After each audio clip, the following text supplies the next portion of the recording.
నుంచి ఇప్పుడు ఆ ప్రాంతంలో విషాద ఛాయలు అలుముకున్నాయి. మహేశ్వర్ రెడ్డి ప్రశాంతులకు ఒక్కడే ఒక్క కొడుకు. అతడిగా పేరు నిఖిల్ రెడ్డి. డిగ్రీ చదువు కోసం కొడుకుని బెంగళూరుకి పంపించారు పేరెంట్స్. ఆన్లైన్ బెట్టింగ్లకు బానిసయ్యాడు నిఖిల్ రెడ్డి.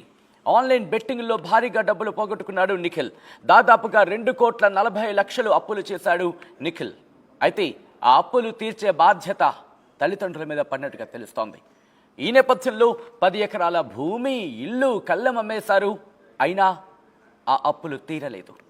మరో 3 ఎకరాలు అమ్మేందుకు తల్లిదండ్రులు రెడీ అయ్యారు, సిద్ధమయ్యారు. కానీ తక్కువ ధర ఇస్తామనడంతో కలత చెందారు ఆ దంపతులు. దీంతోనే పొలంలోని పురుగుల మందు తాగి బలవన్ మరణానికి పాల్పడ్డారు ఆ పేరెంట్స్. దానికి సంబంధించిన బ్రేకింగ్ న్యూస్ చూస్తున్నారు. ప్రస్తుతం అక్కడ మీరు విశ్వాసంలో చూడొచ్చు, పోలీసులు అక్కడే ఉన్నారు.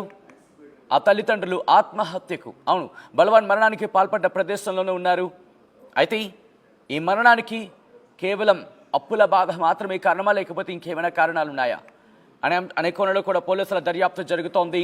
నంద్యాల జిల్లా వెలుగూడ మండలం అబ్దులాపురంలో విషాదం నెలకొంది.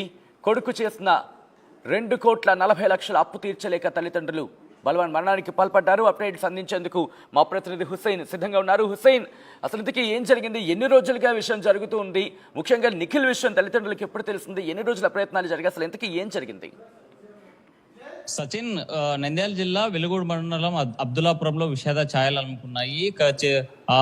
నిఖిల్ అంటే కొడుకు చేతికి వస్తే తన కష్టాలు తీరుతాయి, ఎన్నో ఆశలు పెట్టుకున్నటువంటి ఒక్కగానొక్క కొడుకు మీద ఈరోజు తను చేసినటువంటి ఘనకార్యానికి 2 దంపతులు ఆత్మహత్య చేసుకున్నటువంటి పరిస్థితి కనిపించింది.